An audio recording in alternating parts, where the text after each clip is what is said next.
Hello, welcome to Nintendo Nostalgia. I am your host, Jacob Russ, and I'm joined by my co-host, yes, Ryan Black, and we are back and we are playing with power. And it's not just Ryan and I today, everybody. We have brought back Ryan's idol, Ryan's star, the man he looks up to, Tom Qualls. Oh, welcome back. All right. I'm back. Thank you so much. And hopefully sounding a little better than last time. Oh, you sound great, man. I feel like my last mic was not doing the podcast any justice, so I upgraded. Well, I think you sound great. I thought you sounded great last time too. But Ryan, I have to ask, like, are you nervous right now? Like, oh my gosh, how does it feel to be on the same show with Tom? A little nervous, maybe. I mean, oh my gosh, don't. It was middle school, high school things, man. Yeah. Hey, though I did join that drama class because I heard you were in it. Oh my gosh, dude. Like, we could talk about video games, and sign me up. Which we totally did. We totally did that. Yes. That I also remember you writing a screenplay for a Master of Disguise play. Yes. Like is that? Yeah, I remember that. Yeah. Ryan loved that movie. It's an American classic. All right. Yeah, it is. It's really funny. I haven't seen it in forever, but it is really funny. It's still my all-time favorite movie. Don't judge me. Well, Tom, Tom, if it makes you feel a little bit less at ease, to let everyone know, the way Ryan looks up to you still to this day, and then that's honestly what Ryan was to me my whole life. Like all my friends at home who didn't know Ryan, I would talk about Ryan the way Ryan talks about Tom. Like Ryan was like my video game guru. Ryan knew everything about Nintendo. He was like, if you thought I was good at games, like no, Ryan was like, yeah. he was so you're Luke Skywalker of video games. Oh my goodness, the best. So what you're saying is I'm like your video game grandpa. Yes. Is that what you're trying to say? So like if we're looking at it that way, okay. Well, you got that massive beard, so it kind of suits you. That's true. I got that sage look going on. Yeah. Oh my goodness. Obi-Wan. If he's Skywalker, that makes me Obi-Wan, right? I'll take Obi-Wan. That's awesome. Yeah, I guess that makes me the girl in the new one, I guess, since I'm younger than Ryan. Ren. That makes you Kylo Ren, and you're going to turn to the dark side. Ryan, we should get off here now. Let's go. Wait, please don't. No. Well, I'm so glad that you're on, Tom. I think the crowd really loved pretty you. Pumped. And well, and I love them. I felt you. I felt you guys here in my heart. Good. Well, we just had to get you back on as soon as that episode. Something clicked. I loved it. Well, I think with that, let's get into the news.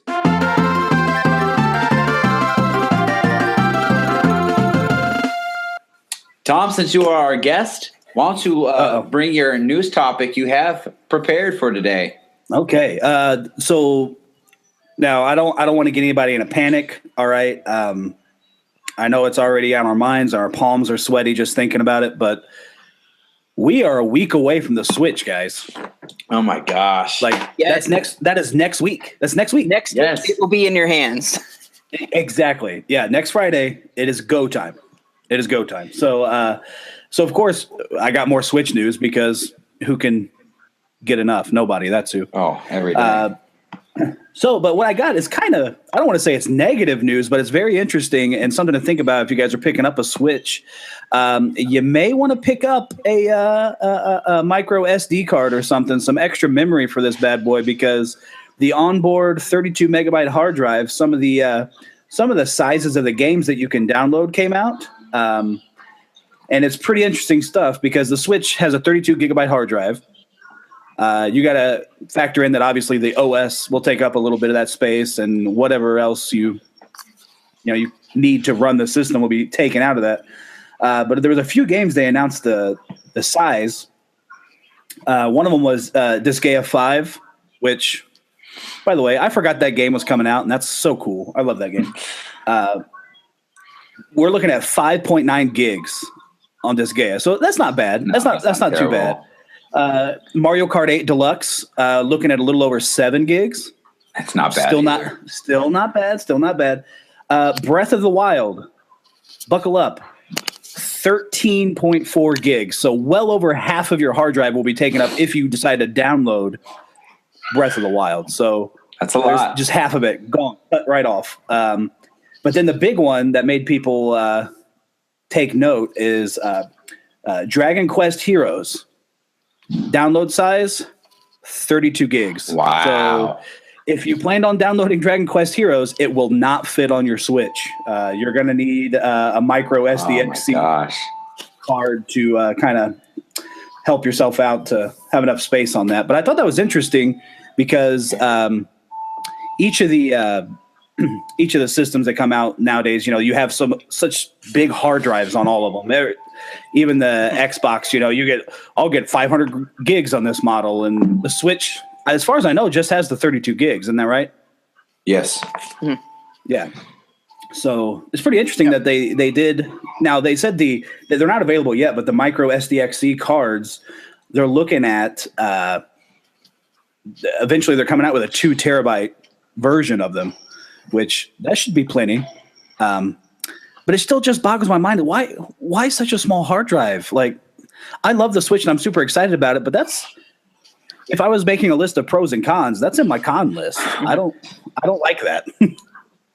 It's got to be. I mean, the only reason I think is one, they went with cartridge option. I think they think a lot of people are going to go physical. Well, before that, I mean, I remember reading an article before the Switch was really going, and Nintendo spent like millions of dollars on research for like the past 2 years, where they just literally just did research after research of what to put into the system. So maybe, like, I don't know the statistics, but maybe they saw more people still buy physical, and they compared that to their 3DSs, which is cartridge based. Right. And if you save it to the cartridge, it's going to go on that cartridge. So I think maybe looking at the broad picture, they thought more people are going to buy the physical version instead of just downloading it directly. Right. Now, of course, not everyone is that way, but they probably weighed their options because it also is probably cheaper to make a cartridge and cheaper to put a smaller memory base in the system. So I'm sure that's part of it too. That's the only reason I could think. Granted, that still probably makes people mad. I mean, it's not a reason to make you happy, but that's the reason I could see behind it. Yeah, Ryan, what do you think about it? I think it was cost cutting. The Wii U, I think that's a big part. Yeah, the Wii U had 32, so I mean, you could expand that, of course, with hard drives. I know there's rumors circulating. You could still do a hard drive into the dock and then pull games off of that and put it on your Switch, take it on the go or something. That's all just speculation now, but I think that was just cost cutting. Now that does put a little bit more strain, of course, on those picking up SD cards, especially if you want to pick up that 2 terabyte. It's not going to be cheap. It's going to be in the thousands. Oh yeah. That's a lot. But I'm sure you can find some pretty good deals out there on some SD cards, micro SD cards right now. So memory never really was an issue for me and still isn't. I don't know. The Switch, though, I have dedicated and promised some of my friends and to myself that I have never really been into the indie scene very much. I never played Shovel Knight. I have played it with a friend, but I never bought it. I never got involved with it. I've just played it here and there with a buddy. Mega Man Soul is in that game. You got to play it. Well, and I have a list so far about 5 games that I plan on investing in that are indie. But most indie games are digital. So I don't know how big the digital files for indie games are. I hope they're not massive, but so that's the only thing that really concerns me about memory. Because in the past, I've never had to change my 3DS SD card, get a bigger one. I haven't had to do that at all. Yeah, I'm going to buy all my games physical. For the most part, I might download one to Switch because I think that's a fun game to have with you everywhere, in the system, no matter where you are. So I could see me just downloading that there, but like Zelda, Ukulele, whenever that does come out physically, if it gets the Switch, I'm going to be buying all that physical Mario, all that stuff. So, that's my only concern. Just don't lose it. I hear those things are really tiny. Yeah, I saw some pictures online, and they are pretty tiny. They kind of have a micro SD look to them themselves. They're just about the same size as the PlayStation Vita's little game card, which is easily visible. They're smaller than 3DS cards. Yeah. Oh yeah. Oh my gosh. Oh yeah. What? Yeah, they're really, really tiny. That's the game. Yeah. Keep an eye on them with that kid crawling around, man. You know that. Oh no! That's the last thing you want to do is take them to the doctor and be like, "Excuse me, sir, can you please remove this copy of Breath of the Wild from my child so I can." Can you get this out so I can play this game, please? Bomber Man, I'm worried it's going to explode. Yeah. Isn't it funny and yet amazing how that's the cartridge that we're putting in such a powerful system. Oh yeah. And you think back to your 64 and your Super Nintendo and your NES and how big the cartridges were, but yet they don't even compare to the amount of power they give off. It's really insane. It's mind-boggling. Oh yeah. Ryan, any final thoughts on that news? No, that pretty much covered it. All right, then, man, it's your turn. What news have you brought for us today? I heard some exciting news, and it's kind of twofold. The, I guess, not so exciting news is they said they're not going to announce anything more for the eShop until after the Switch's launch, which is sad. It is sad. But wow, I didn't see that. But they did say that they were going to be bringing Dragon Quest X, the game that skipped Wii U in America. They're going to be bringing it to at least Japan. So now that it's region free, I could grab that and play it finally, because I was really upset that it was region locked on the Wii U. I couldn't play it, and now I have access to it. So, but wouldn't it all be in Japanese? Yeah. How are you going to play a game if it's all in Japanese? Like, how are you going to know what to do, follow direction wise and stuff? Well, some of those games have language options, don't they? Like, you can change it maybe to a language that's a little more familiar. Some subtitles are options as well. I'm imagining since it is a region-free system that they may bring in a development team to do some translation just so that the other markets can get a hold of that. So if I can find a UK version, I mean, I'll go for that. Yeah. Close enough. Cool. That is cool, though. I mean, that if you really want to get your hands on that game and you couldn't, now you can. That's really exciting. Yeah, and I totally forgot about the region locking. Man, every day I get closer to the Switch, I'm like, oh, yeah, I forgot. That's awesome. That is awesome. Did you guys see that? This is side news. Did you guys see the little video? I sent it to Tom where they showed these Japanese developers, they actually slide it in. And it was like an up close sound and image of what it is like when you slide it in, and it makes the snap noise. Oh, it's so good. It makes me so happy.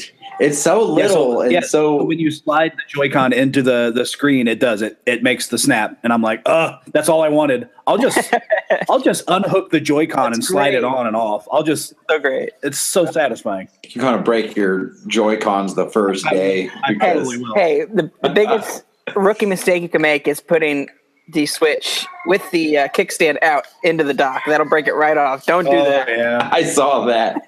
Oh man, I didn't think about that either. Don't do that. That would be so terrible. Someone's going to do it. Someone's going to do it. Oh, yeah. That'll be your next product at GameStop is replacement kickstands, because they're just gonna snap right off. How is the product coming at Ryan? I know since you work at GameStop, you're seeing everything from a retailer standpoint. You see everything, you hearing all this stuff.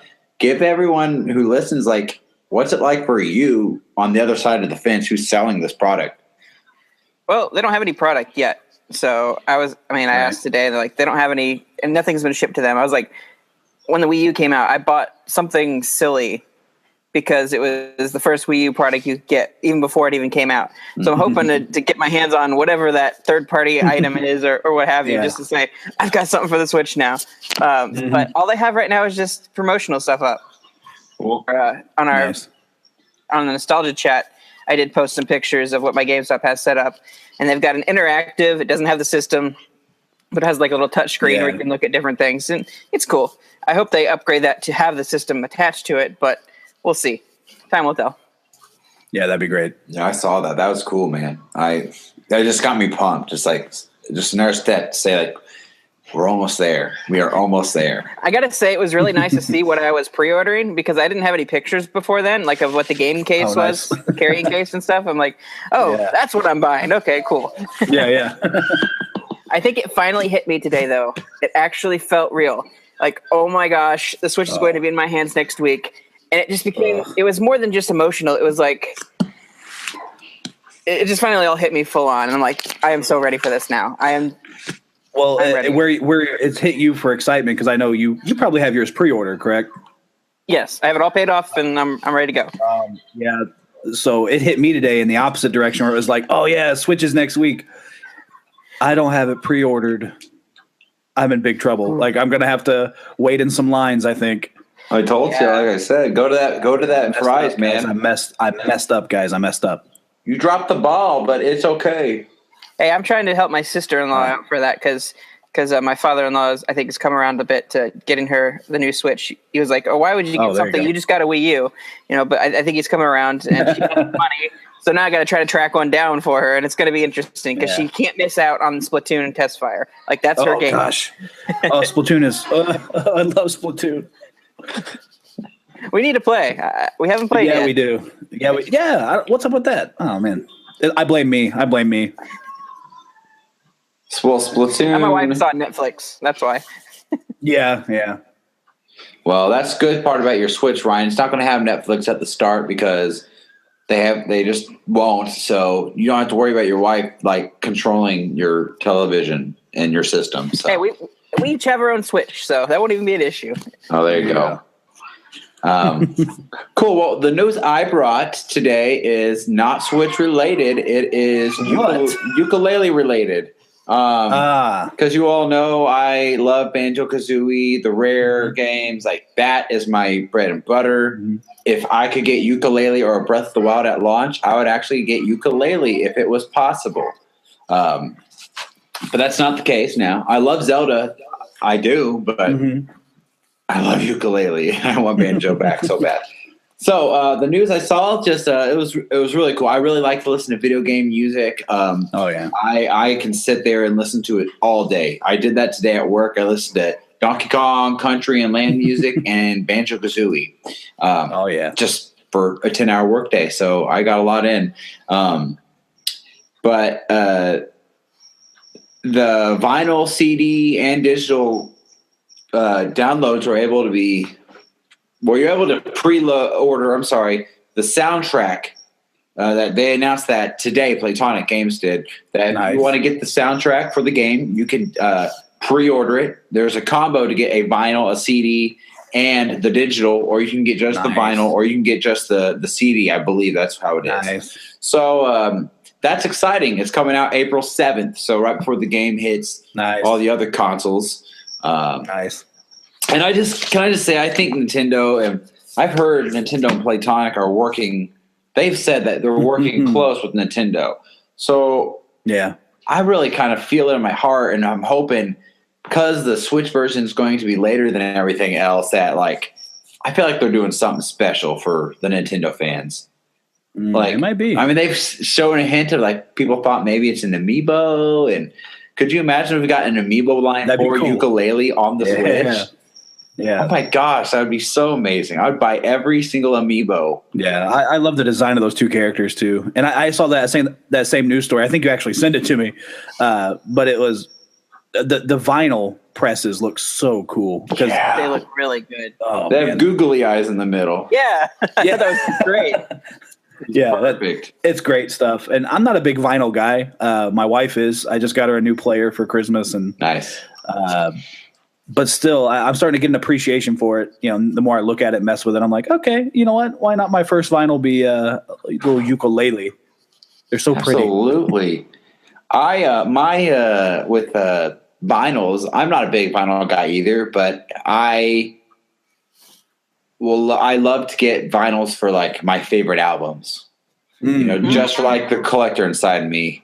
Like I have the Reliant K album on my vinyl, and I got their one of their EPs too on vinyl, but I don't have very many of them. I don't even have a vinyl player anymore. My parents used to, so that's how I used to listen to it. But I might have to get one now, because if I can get my hands on a ukulele one, I'm going to do it.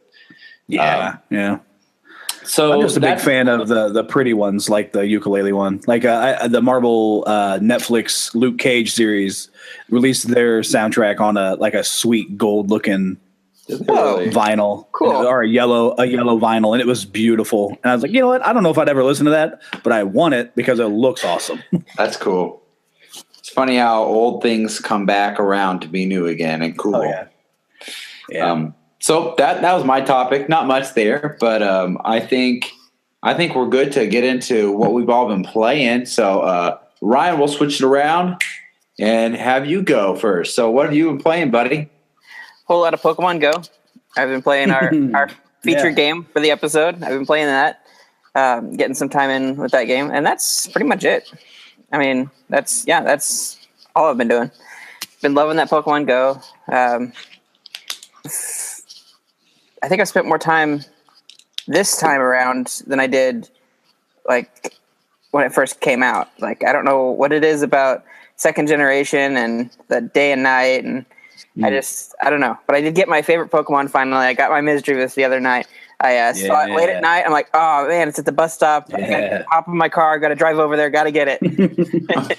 Oh my god! I didn't want to miss out on it. Yeah, no. Hey, when it's your favorite Pokemon or it's one you've been looking forward to, you go. You know, you just go. I guess. Like my brother-in-law comes like storming down the stairs and he's like, Ryan, you need to go now. Like, what?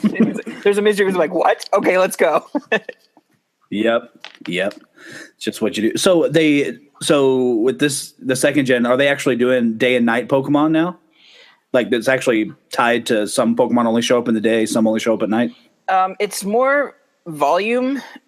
Like at night, you'll see more like Hoots, if you will. Oh, gotcha.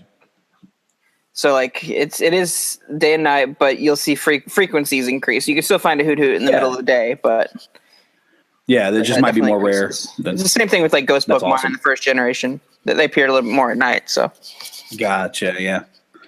Okay. Yeah, that's pretty sweet. Yeah, I re-downloaded it and I haven't got up and went and took a look at things. I sit in my house hoping something will pop up, and I was like, I don't feel like messing with it. The pineapple berries are amazing. What is it? The pineapple berries, the ones that give boosted candy when you catch them. Yeah, that's so I didn't great. know that. Yeah. Oh, see, I didn't even see that. That's how behind I am on my Pokemon going. Very useful tool. That's awesome. Yeah, heck yeah. You gotta have those candies. Absolutely. I like candy a lot, but not Pokemon candy. I have not gotten into Pokemon Go anymore. Like it's I don't know. I tried it. I was getting down on myself because it's like, I'm falling behind everybody. I need to get out there and go catch them all like everyone else. And my wife and we did take one evening where she literally drove me around, and I felt terrible because I was like walking across graves at a graveyard.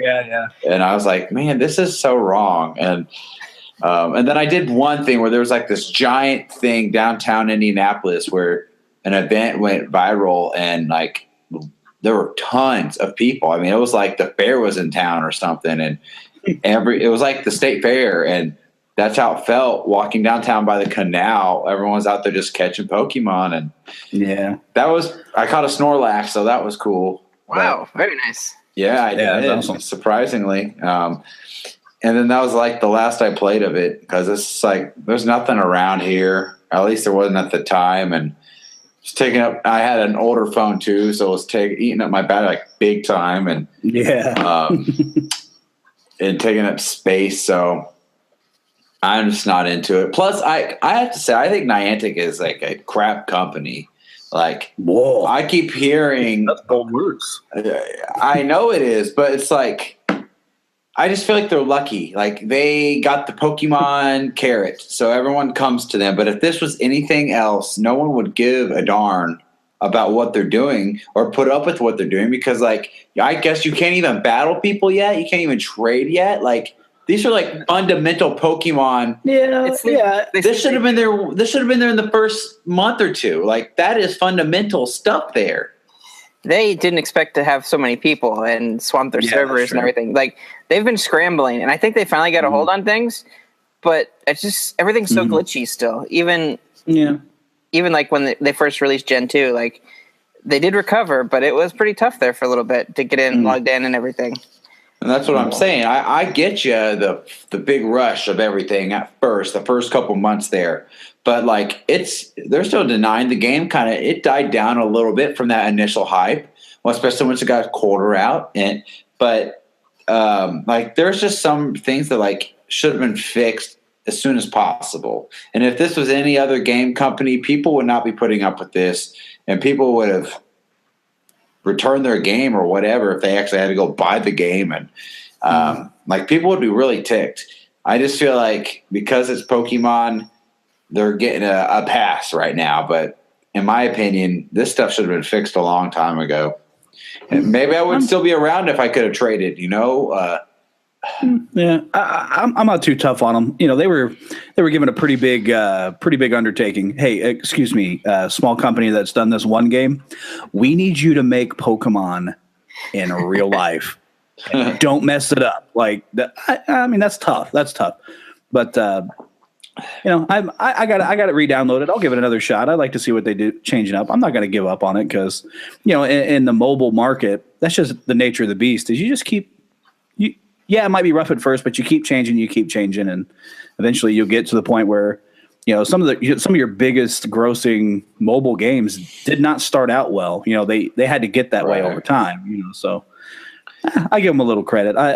And plus, you know, I don't want to poo-poo on Niantic too bad because I'm sure there were some other second party developers that weren't so great at first. There was I can think of a few rare games on NES that weren't very good, but they didn't throw the baby out with the bathwater. Sure. They saw the promise, they stuck with it, and I'm all about second chances. You know, I mean, I'm not.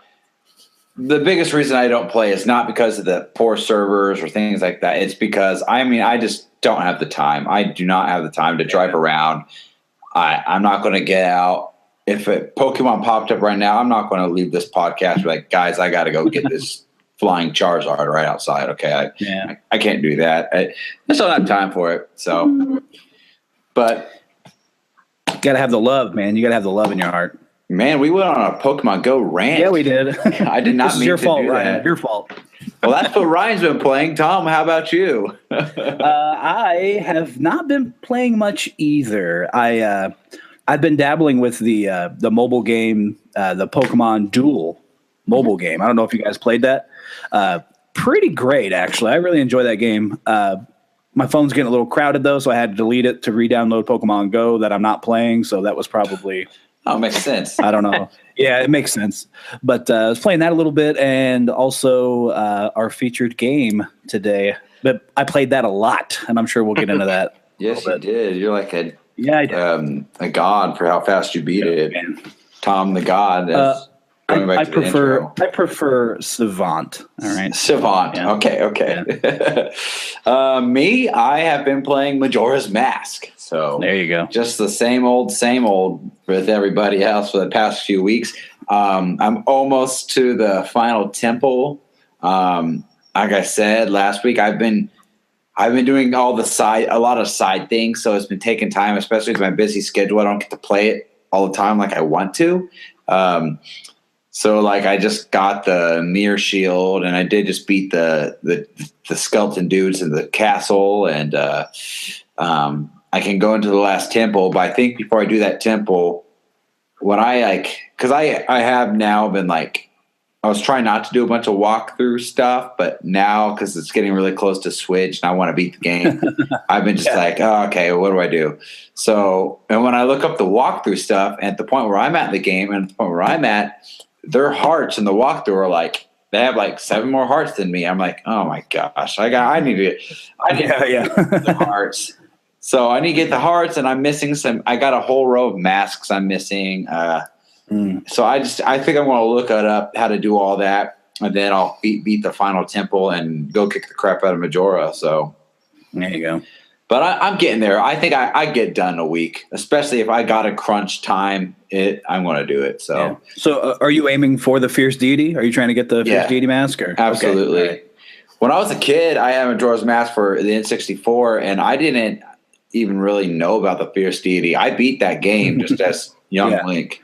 I didn't, but when you get the Fierce Deity, Majora is a cakewalk, dude. Yeah, it's almost not fun.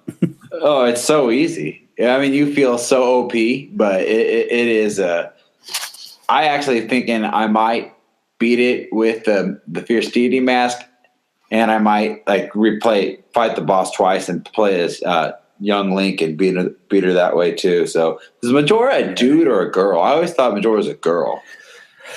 I kind of pegged it as inanimate. I just went with demon status and left it at that. That kind of makes sense. I could see it as a possessed demon mask.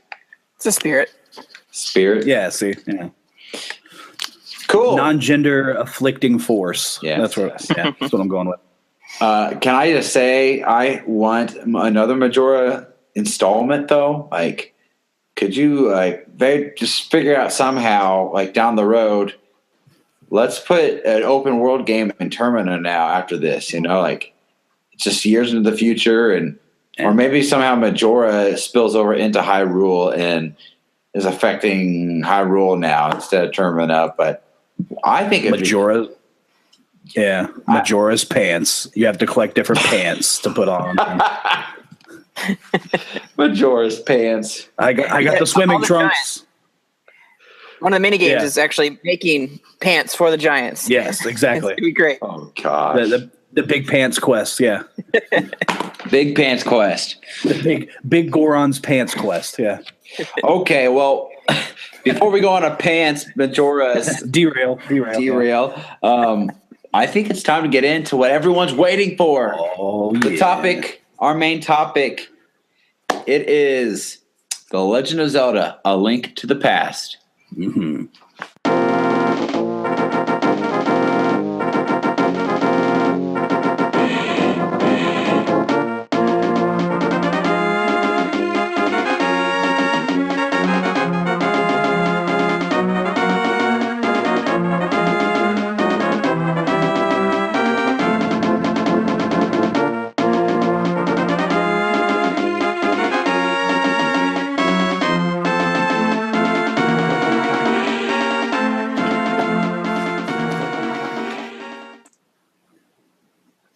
Ganondorf, the thief, obtained the Triforce of Power and managed to get his hands on Princess Zelda. The hero of time, Link, challenged him in a battle that would determine Hyrule's very existence, and he lost. At last, Ganondorf found himself in the possession of the Triforce of Wisdom that dwelt within Princess Zelda and the Triforce of Courage that dwelt within Link. His true power achieved, he transformed into the Demon King. The 7 sages of Hyrule, led by Princess Zelda, sealed Ganon and the Triforce in the Sacred Realm as a final resort. For a brief time, it seemed as though peace had returned to the kingdom. However, there were many who knew of the existence of the Triforce and the entrance to the Sacred Realm. Because of the events set in motion by Ganondorf, their lust aroused, they rushed to gain access to the Holy Land in their quest to obtain the power of the gods. Little did they realize the Sacred Realm had been transformed into the Dark World by Ganondorf's evil heart. None returned from their adventures. Instead, only the power of darkness flowed forth. The King of Hyrule ordered the 7 sages to seal the Sacred Realm. The Knights of Hyrule guarded the sages, as they offered up their prayers, but demons descended upon them from within the sacred realm, and a fierce battle unfolded in which the majority of the combatants were killed. The entrance to the sacred realm was sealed once again, tight enough that it should never have been reopened. Until the era of the Hero of Time, the kingdom of Hyrule was mostly inhabited by the Hylian people, whose existence was linked to their goddess, Hylia. Hylians possessed a special power. It was said that their long ears allowed them to hear the voices of the gods. However, the kingdom fell into ruin during the imprisoning war, and the bloodline of the Hylians weakened with the ages until their existence was not but a thing of the past. The sage's power also waned, and Hyrule, once called the kingdom of the gods, became nothing more than an ancient legend. Though the power of the Triforce and the blood of the Hylians continued to wane, Hyrule remained at peace. That is, until the appearance of a man who sought to break the seal of the sacred realm, which had been transformed into the Dark World. He was a priest who went by the name of Agahim, and he wielded powerful magic. He sent the king to an early grave, putting the soldiers of the kingdom under his spell.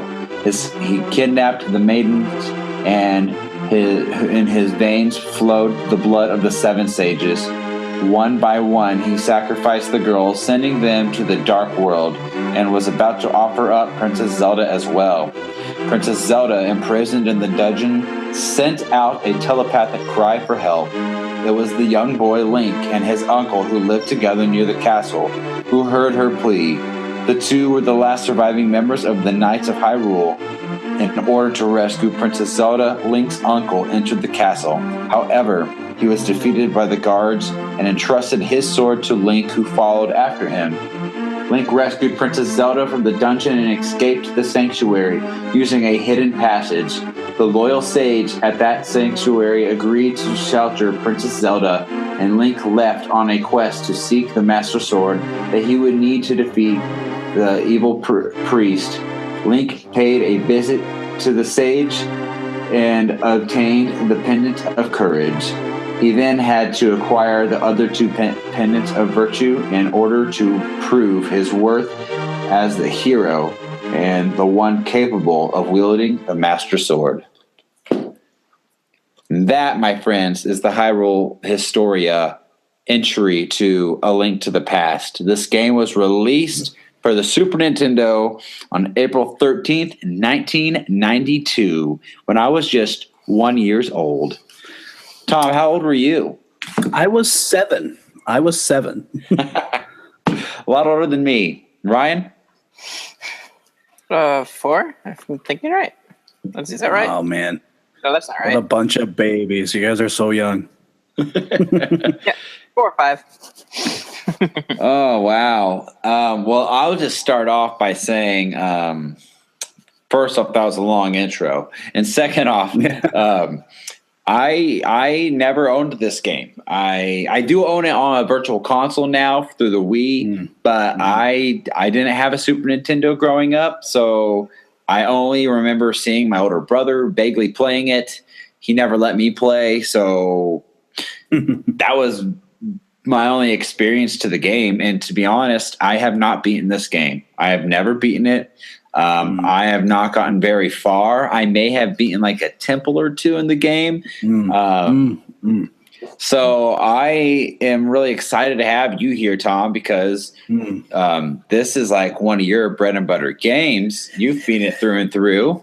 And I know Ryan, have you beaten the game, or you've beaten it, right?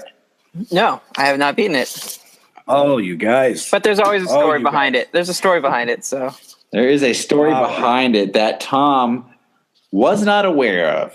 But before we get into what we're not aware of, I want to hear, Ryan, what was your first experiences with this game, man? Let everyone know, like, where did it start for you? Everybody was raving about it.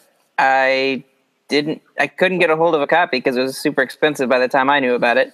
So I just waited it out, and eventually they released it on the Virtual Console. And I'm going to download it finally. I'm gonna try it out.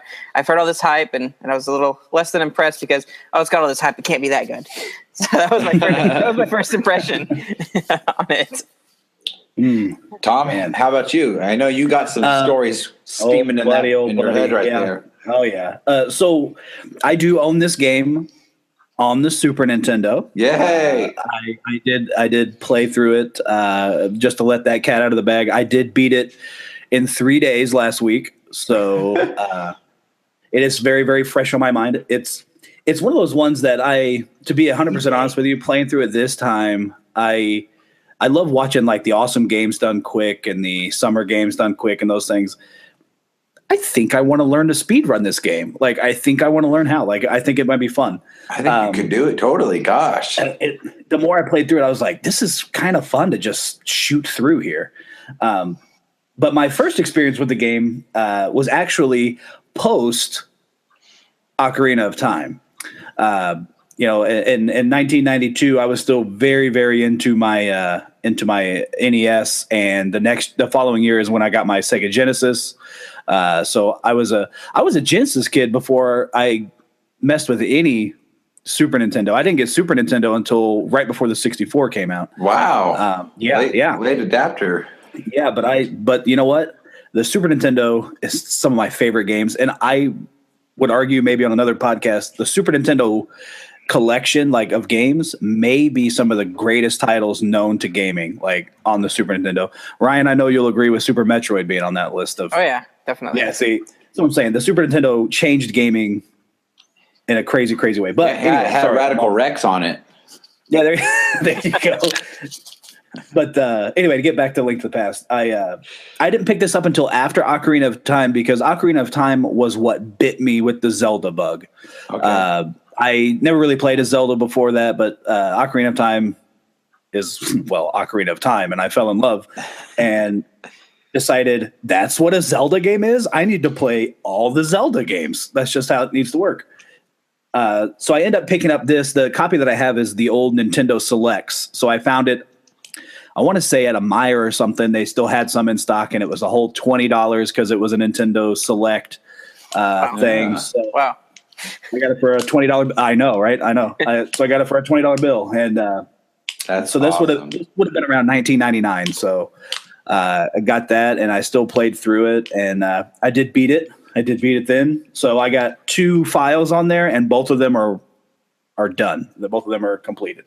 So, wow. But not as many other stories as I have on all these other games. This one actually is, I don't have too many crazy stories because just like Ocarina of Time, I was drawn into Ocarina of Time and I was just sucked in. This game sucked me in too. And maybe we'll talk about it a little later, but this game I think had a bigger impression on me than I knew at the time. And it was, this is one of the greatest games ever made. It really is. And maybe we'll get to that later. It, at the time, it was the biggest game Nintendo ever made. I think it was like 16. I don't know how many gigs. I heard it just last week on the Nintendo Dad. They actually covered this game, but someone mentioned how it all Nintendo's games had only reached a certain amount of memory that they put in it, and this game doubled anything that the Super Nintendo had on it. It pushed the system to its limits to build this game. And it was a great showcase of the system because one of my favorite things that the Super NES does is that Mode 7, baby. I love Mode 7 mapping, and so F-Zero is Mode 7, the tech demo. If you want to know what Mode 7 is, play the original F-Zero. That's Mode 7. So I love any time that you can do that when you get that giant sprite that you can just kind of move around the screen. In this case, in Link to the Past, it's the map. So anytime you open up the map, it's huge, it's gigantic, and it moves around everywhere. Wow. But I love Mode 7, and I love that this game uses it in that way because you can zoom out and look at the whole map. But I remember at the time being able to I just kept it on that one single zoom so I could sprawl all the way across that map, and it felt so huge. Man, this world is so big. It is very big, and it's so big I didn't even ever beat it. I'm still trying to play the game to this day.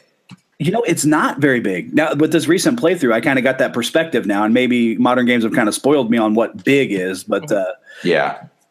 But it's big, but it does a great job of making you think it's bigger than what it is. A lot of that through the screen transitions. So it actually takes up more of your time to move. So it still gives you that feeling of, this takes a long time to get through here. But when you don't think, well, it has to transition every screen, it takes 5 seconds.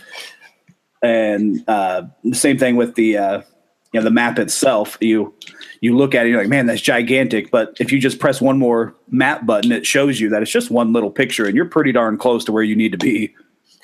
I was noticing that when I was walking through recently. I was like, you know what? It looks like it's so far away, and then I just move a couple panels. Like, oh, I'm already there. I'm right there. Yeah. Yep. It does that a lot. Well, I want to dive into the story here real quick about the game. This game takes place now. We've covered a game. Twilight Princess last week covered the child timeline after you get sent back as a kid, after you win an Ocarina of Time to relive out your life. The week before, Wind Waker, that Tom and I did, that follows when the hero is successful timeline as an adult. What happened with life that continued on after they sealed him away, but they beat him. This is actually the perspective that I think threw everyone for a loop, that for the longest time, people are like, how does the timeline connect? Where did these games connect? Well, this timeline, when they presented it, makes a lot of sense when you think about the games down this route on the timeline. This is if Link actually were to have lost. So in some realm, Link did lose. And this continues on. This is the first game, I believe, to take place after Ocarina of Time in the future. Once Ganondorf had won and didn't have Link to stand in his way anymore. And then so on and so forth with the other games down this timeline, like the original Zelda, things like that. But Tom, since you have beaten this game, start us off. And you didn't know this beforehand, but Ryan here actually is going to butt heads with you a little bit. We were kind of keeping secrets from you because Tom was prepared and hyped for this show because he loves this game. Goodness. And he claims that Ocarina wouldn't exist if this game didn't happen first. Oh my goodness. And, I do believe that. He does believe that, and he'll explain that, but Ryan actually kind of despises this game and has a lot of issues with it. So, Tom, we'll let you start, and we'll have a little bickering back and forth here. Oh. All right, Ryan, prepare to die. Here we go. Okay, so let's start with let me just run down everything I love about this game. Let me just get pure nostalgic real quick on this. Let's just start with the visuals. I mentioned it a second ago, I love SNES visuals. I love big sprites. I love the 16-bit sprites. You got more colors in a sprite. This game does that so well. I love the bosses in this game because of those sprites. They're gigantic, and I love, and I mean LOVE, love big boss fights. And this game has big boss fights, and I love it. And again, I mentioned the Mode 7 map is so cool. I love anytime you can use Mode 7. But man, I just love the way it looks. The colors are great. Then when after you get the Master Sword and you get to start traveling between the two worlds, they're starkly different. You know what I'm saying? Like when you're in the light world, when you're in the dark world, and the game makes you feel that. Part of that also is the sound, which I love the sound in this game. There's so many sound effects, and believe it or not, there's not very many music tracks in this game. There's not very many. I mean, yeah, you get your Hyrule theme, which is pretty. We all know that. You get that, which is fine, and that plays in the light world. And then, but man, that dark world overworld theme that's where it's at. I like that. Dun, dun, dun, dun, dun, dun, dun, dun, dun. Oh yeah, you feel it, man. You're like, this is a dark place, and I better watch out, or I will die. Like it gives you that feeling immediately right out the gate. But then the way the SNES approximates some of the sound effects, because this game is pretty important in the Zelda franchise in general, which maybe I'll get to later when I win my argument against Ryan on why this is so great. But the sound of like the cuckoos getting hit, it's got the sound and the sword slash, and the fact that every sword upgrade you get, it does sound different. Every sword sounds different. That's cool. Which is really neat. You don't notice it unless you're really listening to it. But so many good sounds. It's satisfying when like you kill an enemy and it has that explosion sound, that like crazy, like you slashed it open sound. And I love that's just me dripping like how much I love this, like the visual and audio components. And but I love the gameplay. I love how easy this floats, how easy this feels, how everything. I feel like the difficulty is tiered correctly. And Ryan, this is where you just jump in now, because before was just all my personal nostalgia, and you can't argue with me on this. But here's where you can jump in and try to prove me wrong. But I love the gameplay. I think it's too smooth. The game ramps up in difficulty correctly. It rewards all of your hard work. If you want to go get all the items and upgrade all the items and find all the fun stuff, it makes things appropriately easier. Because the last fight with Ganon, it's still hard. I had everything. I did this my last run. I 100%ed it. I went into Ganon with everything maxed out, everything upgraded, all 20 hearts, and I still died. Like, wow. So yeah, that's what I'm saying. It's that last fight with Ganon. If you're not on his, if you don't know all of his little tricks, it's tough. It's hard to beat him. But I love that stuff, that like it rewarded me for taking those extra steps to be like, I should probably get all 4 bottles. Why would you need all 4 bottles, Tom? I don't know. Maybe because I'll die 4 times during a Ganondorf fight and I need fairies, Yeah. And I said Ganondorf. I apologize. It's just Ganon in this game. No Ganondorf. Unfortunately. Just big old pig Ganon is who we got. Big old piggy. Big old pig Ganon. But those are just some things I love about the game. Just in general, my nostalgia. But if you guys got any feelings on that, let me know. Because if not, I'm going to jump right into why this game really had an impact on me before I knew it had an impact on me. Well, I want to hear Ryan go ahead and attack. Yeah, go ahead. Tear me down. Let's do it. No, I'm not coming here to tear you down, man. I'm just saying my experience was very different from yours. I want to hear it. So my first impression of the game, I was it was the mood that it striked when you walk down, you see that it's storming, and that rain effect was really nice. I love that. Oh. I liked that look, but it wasn't something new for me. I had seen it before in Zelda games that I'd already played. So that was the first thing. I think my experience with Zelda games from. Oh, sorry. Go ahead. My experience with Zelda games spoiled me for going into this game so late into it. Gotcha. I had to compare it with like Minish Cap, which I loved how well Minish Cap felt. Yeah. And so like I felt like it was slower. I felt like it was so easy to die. Like I just all the time, like dying, where you got drawn in and like totally like immersed by it. I was repelled by it in so many different ways. Like everything was a struggle when I played it. Everything was a struggle. Everything fought against me. I got turned around. I got lost. I just but that's the hero's quest, man. That's the struggle. That's the whole point. Like I hate the cave. Get stronger. I hate the cave with all the keys flying around in it. I hate that area so much. Yeah. That game is very unforgiving. If you're not expecting an enemy, they will hit you, and then they will hitbox trap you, and you will get hit over and over and over while you're running in circles, going, "Get off, get off, get off, get off." My impressions of this game just led me to not like it at all. Like I just, it was so frustrating because even when I got towards the end of the game, I got to finally got to the final area, and I was like, oh, I got here. I don't know how I got here. If I die, I am doomed.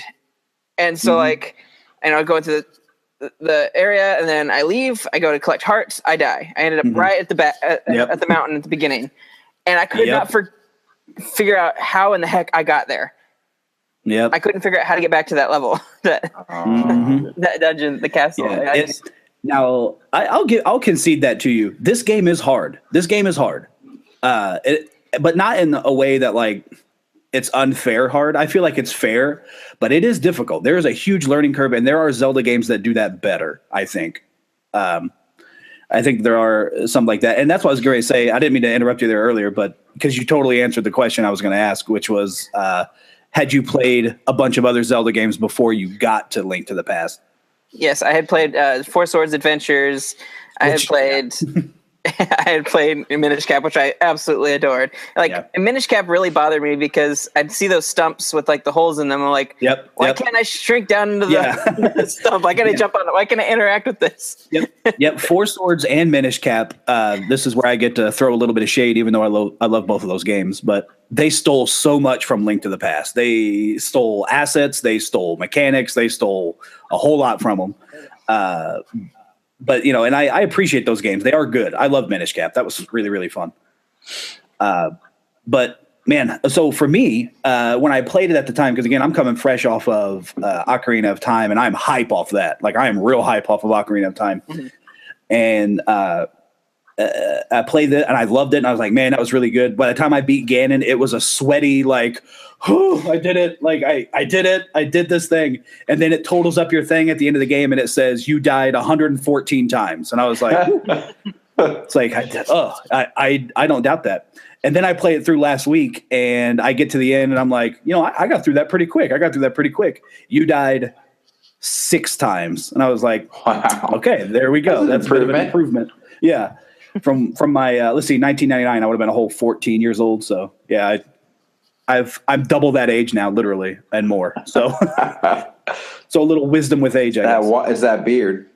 That's what it is, man. There's so much wisdom in it. But anyway, the game though. Here's what I didn't notice until I replayed it recently, and this is where I'm really I didn't have these thoughts when I played that as a 14-year-old. I beat it as a 14-year-old, and I'm like, that was really good. But, you know, because I've played a bunch of Zelda games since then, and there's been a lot of games to play, you know, you get a little more retrospect with it. And then just playing through it again last week, man, I'm telling you, that game is one of the best. Like, it really changed the way I look at Zelda games in general, and it changed the way I look at gaming, period. Just playing through it again last week. From a Zelda standpoint, I mentioned a little bit earlier, but this game changes the way you look at Zelda, period. Every Zelda game that comes after this, until, goodness, probably Twilight Princess, but maybe even Twilight Princess 2, they all borrow that Zelda formula. That Zelda formula that we all know: collect 3 things, get the Master Sword, collect 6 or 7 other things. That's this game. This game sets that up. Speaking of the Master Sword, this game, the Master Sword. This is the first time you had like the white sword in the original Zelda, right? But it was not called the Master Sword. You know, Evil's Bane. This is where the mystique and the beauty of the Master Sword all comes from. And my goodness, here goes my skin getting goosebumps again. When you get to that Master Sword moment, that is so good in that game. Because again, you got the Mode 7 overlays, the clouds. It's all foggy in that forest. You walk up, there's woodland creatures like hopping around, and you get to pull the Master Sword out for the first time, and you just feel it. Oh, yeah, it's great. And that's the first time you get the magic that comes out of the sword if you're at full health. So it like shoots the little ring. So, and the power creep is an immediate, and this is a testament to how brilliant the game design was. You feel the power of the Master Sword immediately, because as soon as you walk outside, there's enemies that you know for a fact the whole game take two hits to beat. You know it takes 2 hits to kill the guys. You walk out with a Master Sword and you one-shot these fools, and you're like, yes, this is my life. This is what I waited for. And so that stuff starts to happen. So the Master Sword is set up in that game for the rest of all Zelda games. Master Sword. You want the Master Sword. and then you want that. Then even some other things that it influenced on the other Zelda franchises, the cuckoos. Cuckoos, the first time they're in this game, they have their cool little thing where if you beat up the cuckoos, they all get mad and they kick the snot out of you, and they do all that. And that's always such a fun thing in all the other Zelda games. I do it at least once. When I play a Zelda game and I see the cuckoo, I always stop and I go, you know what I need to do? I need to see how mean they are in this game. And that's one of the first things I'm doing in Breath of the Wild is finding you have to. You have to. It's like, all right, let's see how mean they are. Like, oh, they're pretty mean. All right, well, I should not have done this in an open field. I need to run inside. I'm just waiting. I'm waiting for the game where they start coming inside too. Like, and you can't escape it. They follow you. You get to the final. That's the secret. You get to the final boss in Breath of the Wild, and it's not Ganon. It's a giant cuckoo. Yes, I want the cuckoo dungeon. Where it's like you have to go into the nest of cuckoos to retrieve something, and like the rooster cuckoo is in there and will just jack you up. I'm waiting for it. I love it. I want it. But anyway, yeah. As far as how, that's the three biggest things I know that are like the most influential on the rest of there's just the Zelda games. But when I look in gaming in general, this game, my goodness, this game, I love the sense of adventure it has. And like, Ryan, you mentioned that you didn't like how you got turned around. You didn't like, sometimes the enemies were a little unfair, those type of things. And man, I felt they were perfectly balanced, like to such a degree that if you changed one bit of it, it would not be the same game. Like it just would not work. Like if those stupid Kisses weren't in that stupid cave, like then that stupid cave is a waste of time because now you don't have a cave to talk about the stupid Kisses in. You know what I mean? They made sure that every screen on that map had something extremely unique about it. And that's why by the end of the game, you know where you're at. Like you don't get turned around as much because this is my map. I know this is my world. I live here. I control this. So, what is this? Here's the rocks. That means if I go right, I go to the lake. If I go left, I go to the swamp. Okay, perfect. Like I know exactly where I'm at any time. But man, I'm talking so much and I'm wearing myself out.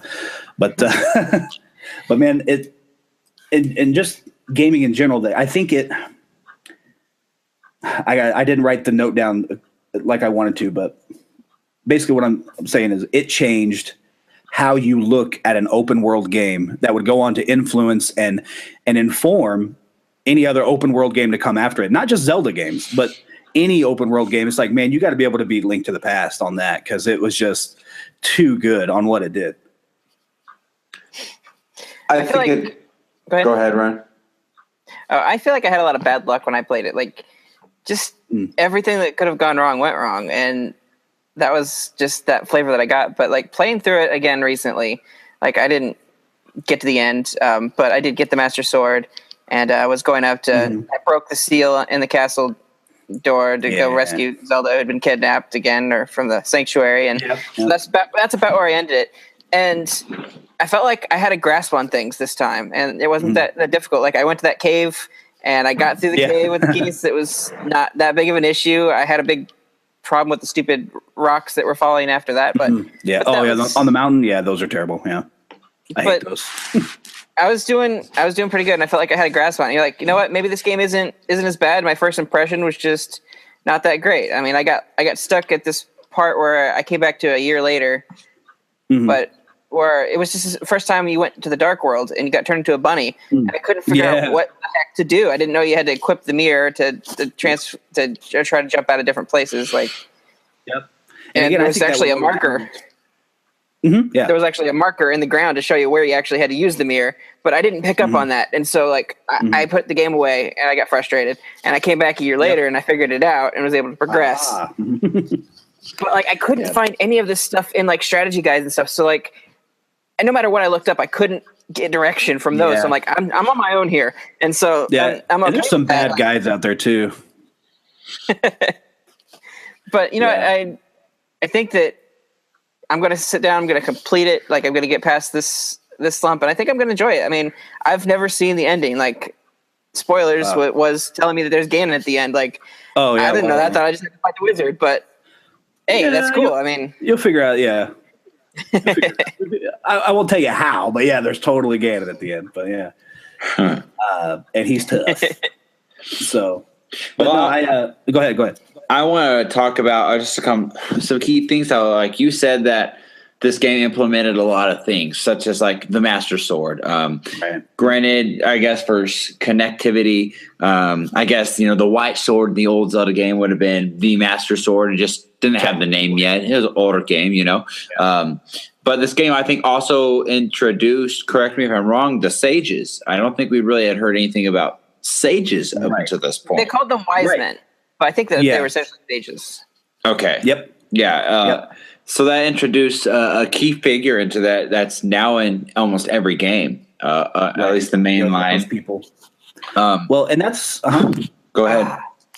I was gonna say, and that's totally where that's where my theory that if this game didn't exist, there is no Ocarina of Time, and because I know that they were working on these games not simultaneously because this was released in '92, so I mean you're still a few years out from even the the Japanese release of Ocarina of Time. But I think because this is my theory, this is all me wearing my tinfoil hat here, that if I think what they were focused on in Ocarina of Time was how to operate in a 3D space. I think that's what they were most concerned with. How do you explore in a 3D space? How do you have action in a 3D space? Because Nintendo was really, really pushing those boundaries on the 3D with the Nintendo 64. I mean, just look at Mario 64 for crying out loud. Yeah. They defined how a 3D platformer is supposed to work. So with Ocarina of Time, they're trying to define how does a 3D adventure game work? Yes. Yeah. So I think they were more worried about the mechanics of Ocarina of Time, so much so that, and I love Ocarina of Time's mechanics also. That's a podcast for another day. Or a podcast that's already happened, actually, right? You guys already did Ocarina of Time. We did. But we should revisit it with you, too. Yeah. But all of those mechanics are awesome, and I love those, too, because they speak to their space, and I love that. But you'll notice that, in my opinion, after playing Link to the Past, Ocarina of Time really kind of stole a lot from Link to the Past as far as story goes. Mm-hmm. You got two different worlds, past, or in Link to the Past, you have now and the future, which is the other dark world. You have those two worlds, and of course, in Ocarina of Time, you have past and future. Kid Link, adult Link. So you got that dynamic going on. You also have the fact that you collect 3 things from 3 unique dungeons. You get your Master Sword, then you go and you collect 6 other things, which in Link to the Past is actually 7. You have to get all 7. Ocarina of Time throws you a bone. It's like, all right, here's a freebie when you start out. So you now go only get 6 things. And then you even look at the locales are completely stolen from Link to the Past. You have Lake Hylia. You have now, granted, the Kukuri Forest is a little unique to Ocarina of Time. I'll give credit there, but everything else, you got the mountain with all the rocks and stuff, and you got the castle town. You got the castle area. You have Kakariko Village, which is in both same music by name exactly, exact same music. Almost same kind of vibe. There's a cemetery. There's a cemetery in Link to the Past. So there's a lot of those things that I think if Link to the Past didn't exist, if it didn't already set up like this works as far as a Zelda game structure, I think Ocarina of Time falls flat on its face because at that point they've spent so much time on exploring the mechanics of the game that they have no world to set it in. Yeah. Either it would have fallen flat on its face or Ocarina of Time would look completely different than what it does today based on the aesthetic of the game. No, that's and that's crazy because, like I said, I never beat the game. I never saw all that. I want to dive a little bit more into the story here. Nice. What's some like a key moment that was just like a wow factor to you that really maybe you haven't seen in another Zelda game that you saw with the story of this game? Yeah, there's a few things. Again, I want to be kind to Ryan, who I want him to finish it. I want him to join my side of thinking this is one of the best. Because I will say this before I jump into that. after the second playthrough, Ocarina of Time is still my favorite Zelda game, hands down. Still my favorite Zelda game. But this second playthrough made me realize that I have to start splitting it up like I do with Final Fantasy. With Final Fantasy, my favorite is 9. I love Final Fantasy 9. It's my favorite Final Fantasy. But the best Final Fantasy, I think, is 6 or 7. I'm still undecided. But they're just better games, you know. And this second playthrough made me realize Ocarina of Time is my favorite. But I think Link to the Past is the best Zelda game, period. I think it's the best Zelda game. Just all around, maybe a story for another day. But to jump into, I just wanted to say that before I forgot, because I didn't write it down on my notes, and I know I would have forgot to say it, and I wanted to say it. But as far as the moments, the story moments in this one, a lot of text in this game. So, you know, there wasn't voiceover. So there is a lot of text. Also, looking in regional differences, the Japanese version has less text because of just the way, you know, Japanese language works versus the English language. Well, that's obvious that they're doing that, but Americans need it spelled out.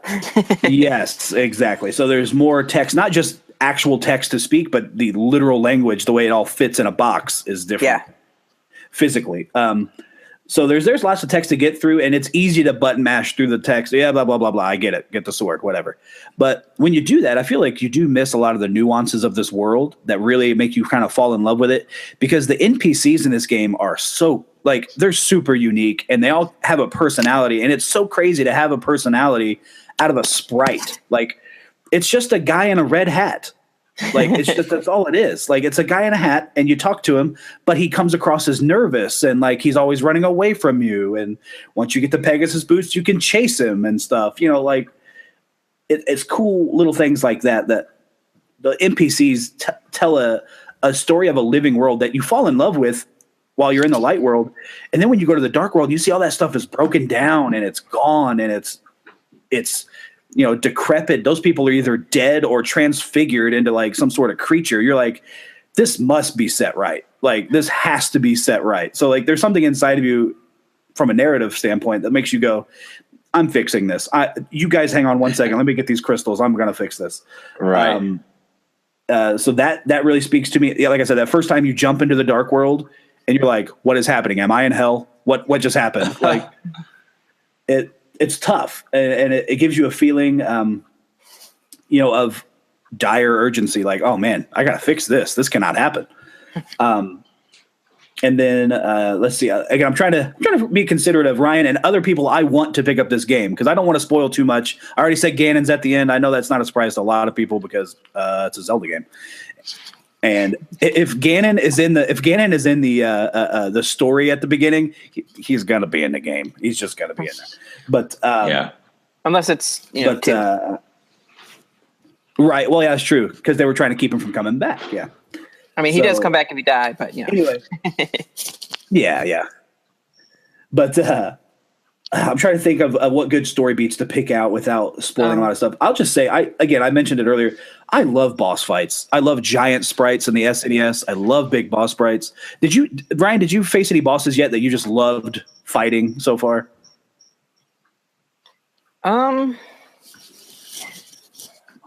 Not necessarily, no. Like, I don't, it's a little fuzzy on some of the later dungeons, but like I can only think of that one that bounces you around and you have to keep trying over and over and over again. I'm about to say, I know exactly why you remember that one, because it is frustrating. It's so frustrating. It is really frustrating. Oh, man. Oh my goodness. Anyway, that got me all sidetracked because I hate dirty tricks. It is very dirty because there's some enemies, and he's one of them. If you miss, you bounce off of them also, and you're playing on that little island. So like, if he hits you, yes, you bounce off. But if you hit and don't hit his weak spot, your sword bounces off and it still pushes you. So you have to literally stand there, don't get hit, and then swing at the exact moment, which again, I still think is a brilliant concept for a boss fight, because whereas normally you're wanting to get in there and like, oh, I got to slash. This one says you better not do anything until, you know, you're ready. You know, your strike is true. Easy. Yeah. Yes, like take it easy, take it slow. And you know what? I kept falling off that thing, and it resets the boss battle. Oh my goodness. I hate that. It resets it. So I hit him once, hit him twice, hit him thrice.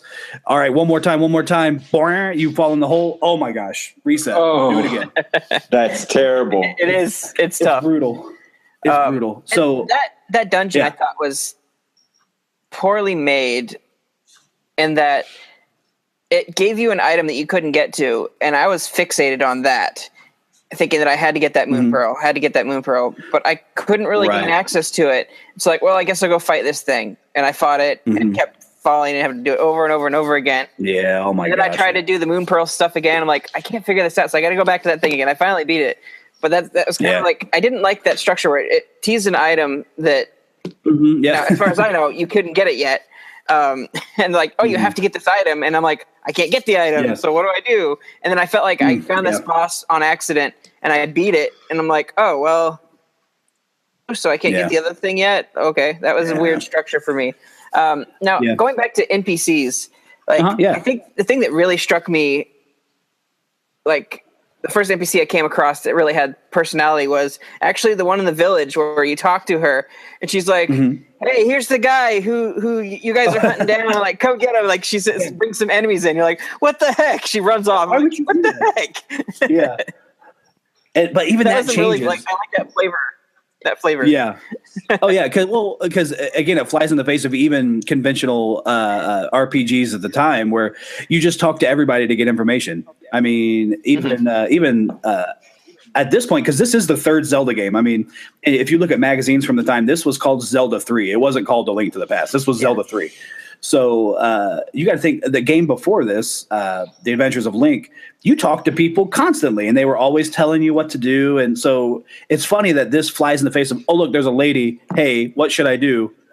What, you're the guy that's kidnapping people. And then calls in the guards, and she calls in a lot of guards too. You're like, oh, geez. But I love watching that, how Kakariko Village changes over time in that game, because you do have those NPCs, and if you start doing the quests for all the NPCs in the town, they treat you differently afterwards. So by the time you end the game, those people who are so hostile towards you at the beginning and credulous of you, they even say, there's even one of them, I think it is the guy that you have to chase with the Pegasus boots, and you catch him. He says, you're not that bad of a guy. Like, after you do his little quest or whatever, and it's like, so by the end of the game, they love you.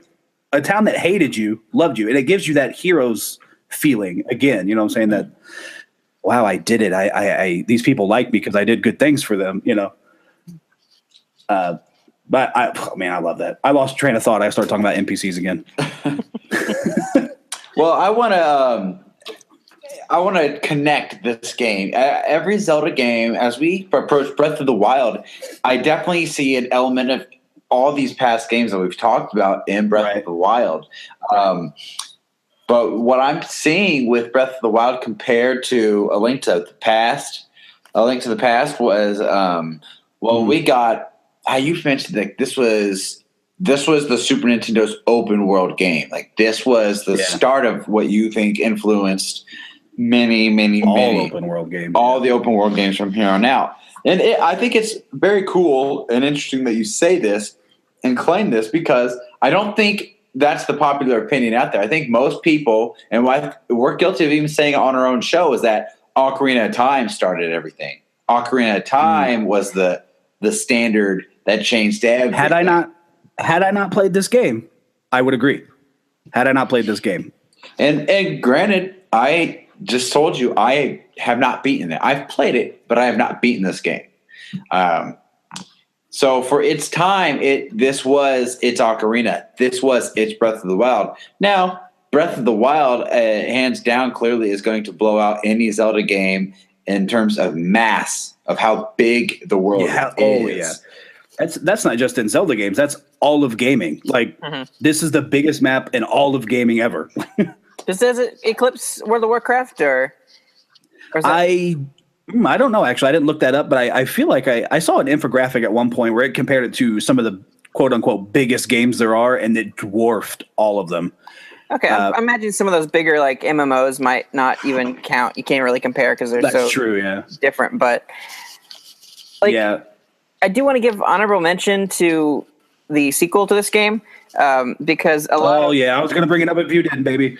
A lot of ideas are. I haven't actually played that one because I'm trying to beat the first one, but a lot of those ideas are going to be represented in Breath of the Wild, or it's even more open. Whereas in this sequel to A Link to the Past, A Link Between Worlds, you can choose where you want to go, which dungeon you want to fight. You can rent an item to go there, and that. Oh man, it is like a stepping stone to Breath of the Wild in that idea, going from transition from A Link to the Past to Breath of the Wild, and there's that middle game that kind of ties the two worlds and themes and ideas together, I guess. And that's kind of a big thing going into this, like recognizing that, hey, this game is going to have some Link to the Past elements. Like, I don't know how deep it's going to go. Like, if there's going to be a separate world, which would be crazy because there's already a big enough world to go through. If there's like a dark world on the other side. Yeah. Oh gosh. Oh my goodness. Yeah. Don't do that to me. I did beat A Link Between Worlds, by the way. Wait, so you played the sequel? That's awesome. Yes, I played the sequel because I thought it was awesome that they're making this sequel to this old game that I never beat, and I enjoyed it. I really liked it. I poke fun, but you can totally play A Link Between Worlds without having played Link to the Past and still really, really enjoy it, because I was going to bring it up later. That game is awesome. It really does capture a lot of the spirit of this one, and it's that game is great. It was the first Zelda game. Actually, I think it's the first game anyway that I actually 100%ed where you weren't forced to 100%. Like there's some games where like you have to 100% to just progress the game, to get there. This was the first one where I went out of my way to get every heart, to get every little thing I needed before I beat the game. Get all the little squid dudes. Yes, everything. Yeah, it was a very good game. I do want to go back and play A Link to the Past, especially just because on that list of games to beat. But Breath of the Wild, so I don't have to wait. Yeah, that's what I was. And so linking Link to the Past, that's weird to say. To Breath of the Wild, I don't. Some of the other games, it's really easy for us to draw those correlations, being like, oh, this game had this. When I was on the Wind Waker episode, I mentioned that Wind Waker was huge. It just felt so huge, and I think that's what Breath of the Wild is borrowing from. If it's borrowing anything from that game, it's that, and the fact that nature is the huge expanse that you have to traverse. Yeah. In Wind Waker, it was water, and Breath of the Wild is obviously the land itself. But I don't know really what that I've seen of Breath of the Wild, what it takes from Link to the Past, but I can tell you what I hope it takes. And this is part of me being a little pretentious on the things that I love about this game.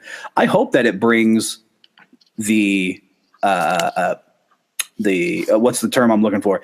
It changes everything. That's what I hope it does. I hope it changes everything like Link to the Past does. Whether you believe me or not, I'm correct. And Link to the Past changed everything for gaming there on out. I would love to see Breath of the Wild change the way people think open world adventure games should operate.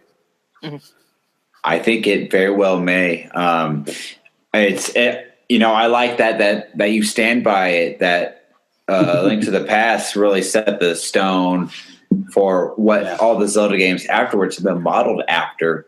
And I think that's another connection to Breath of the Wild. I think Breath of the Wild is going to do that. It's going to change everything again.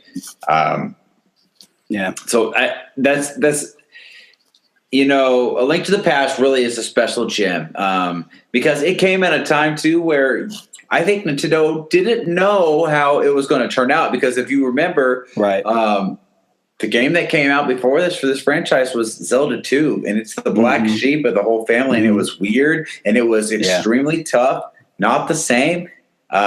So I don't know, people might have been a little hesitant to get back into Zelda after seeing the path the second one went to, but this one came in, turned everything upside down on top of its head, and like you said, really became a milestone for the series. Yep. I think it holds up. And like I said, I'll hold by that stance that I have.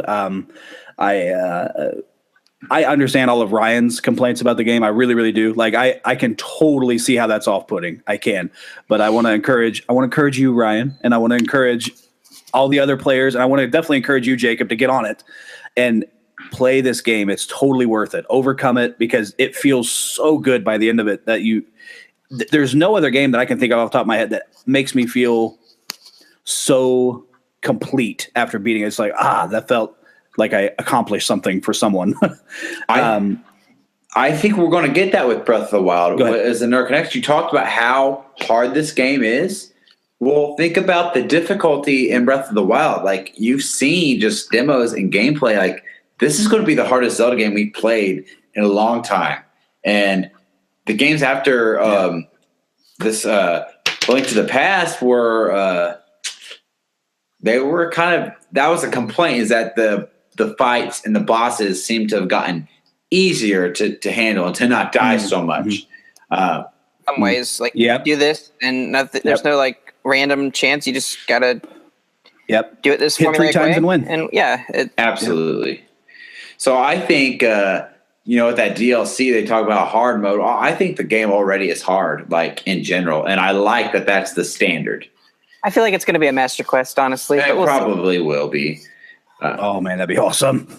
I think that'll be cool. Guys, I know we jumped around a lot on this episode, but this game really is say it. Say masterpiece. Say it. It's a masterpiece. It's a masterpiece. Yes. And Tom claims that Ocarina of Time would not be the phenomenon it is if it wasn't for this game.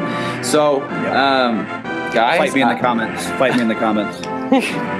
Tom, tell everybody where they can find you, and tell everyone where they can find this game. I'll tell you where to find this game first, because I feel that's more important. I love you guys, but I want you to play this game first. Nintendo's done a good job of keeping this on all of its systems wisely. Not all of them, but made it pretty accessible. Obviously, if you have the Super Nintendo version, that's awesome. You get to be an OG like me. But you can also there's a Game Boy Advance version if you're looking for that. I think it's not that great of a version personally, but it is on Game Boy Advance. If you're looking for something on your new Game Boy Advance you have, there's that. And then the other way is the Virtual Console. Anywhere there's a Virtual Console, Link to the Past is on that. So Wii U, 3DS, it's all there to download. And I think Super Nintendo titles are what, $8? $7 or $8? Yeah. Let me tell you, this will be the best $8 you have ever spent. I'm telling you. Or in my case, selling it hard, guys. In my case, the most frustrating $8 you ever. There you go. Or the most frustrating. This is okay. Listen to me. Okay, hold $8 in your hand. Everybody at home, I want you to take $8 out of your wallet right now. Okay, hold it in your hand. You have $8. That $8 will prove what kind of person you are. You want to know what kind of person you are? Spend those $8 on Link to the Past, and you'll know that you're a person who loves to overcome adversity, or if you're a person who likes to. I'm not gonna say anything bad. I'm not gonna say that, or if you have a tough time. I don't know what to say. Time playing games like Ryan. Look. The truth is, the game's not bad. Be a man by the game. Ryan just sucks at Zelda. No, he doesn't. I haven't been using save points. Okay, I haven't touched that. Stuff. Okay. With the Virtual Console. We'll give you. I'm playing through my new 3DS. So there you go. So Tom, where can they find you? I'm on Twitter. I'm at Mr. Boomski on Twitter. If you're looking for that, I'm on Facebook more than Twitter. So yeah, there you go. So I created that for a Smash Brothers tournament last year, and it's kind of just been sitting there since. So if you follow me, you'll be one of like 3, I think. So that'd be cool. That'd be cool. Ryan, you want to do our due diligence? Sure thing, man. We are found on SoundCloud and iTunes. I'm sure you've listened to us on one of those outlets. You can also find us on Facebook. We've got a Facebook group, as well as we've got a chat going. If you want to join us, get in the conversation. I'll be posting pictures, and we'll be posting news articles, and just getting you hyped up for Switch and what's to come. Of course, we'll always be giving you updates on what episodes are coming up. You can join us on our Twitter at Nintendo_NOS. That's at Nintendo_NAS. If you want to shoot us an email, you can go to email us on Gmail at NintendoNostalgiaIN@gmail.com. And that wraps up the due diligence. Boom. All right, guys. Well, Tom, thanks so much for jumping in with us again. I know. I love it, guys. The episode was crazy. We jumped around a lot, but we had good conversation, and I hope the crowd enjoyed it, and I know I did. I had a good time, and Tom, we're going to look forward to having you back on some more in the future. So I will be back. I love you guys. I can't tell you thank you enough. Absolutely. And Ryan, you know what? We said it last week, but man, it's good to have you back too. Still, when you were gone, Tom was great, Kyle was great, but there's just something about having Ryan there. He's my partner in crime, and yeah. I mean, we are back and playing with power now that you're here. So I love it. Back, man. I love this. Just keep coming back. Well, everybody, thank you so much. Bear with us. We have one more week. In next week's episode, I promise is going to be very, very special. To be honest, I have been daydreaming about doing next week's episode for like 3 weeks and kept wishing we could get to it. So I have a lot of things on my mind that I want to do for it, and it's going to be a good discussion, conversation, and getting us ready for Breath of the Wild. So everybody, have a good night or day or whenever you listen to this. It's nighttime right now. Catch you later. Later, guys. Bye.